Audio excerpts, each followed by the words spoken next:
Hello everybody! Today I'm excited to announce the new PWA Studio VSCode Extension from the PWABuilder team. The PWA Studio VSCode Extension brings everything that you need to build great PWAs and ship them to the app stores, all in your VS Code, turning your VS Code into the best platform for building progressive web apps.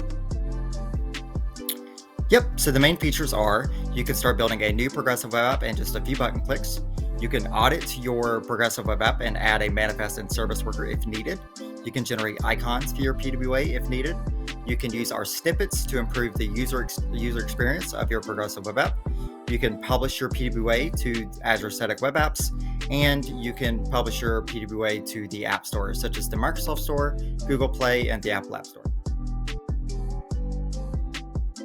Jump straight into starting a new PWA. So down here, I've opened up the extension already, so all I have to do is just click on the PWABuilder icon over here on the left. And at this point, as you can see, I don't have an application open, so we don't have a web manifest or a service worker.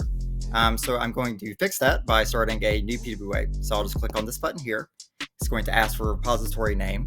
I'm just going to do test PWA 2, and I'll hit enter. And at this point, it's going to start our new project using the PWA Starter.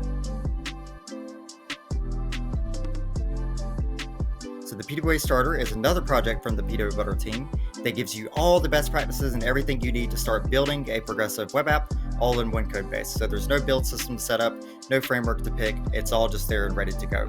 And if I go down here and click on the PWABuilder icon again to open the extension, you'll see that it's auditing our PWA and it will tell us in real time, hey, we have a web manifest. Oh, and look, here's some things we can add to it to improve it.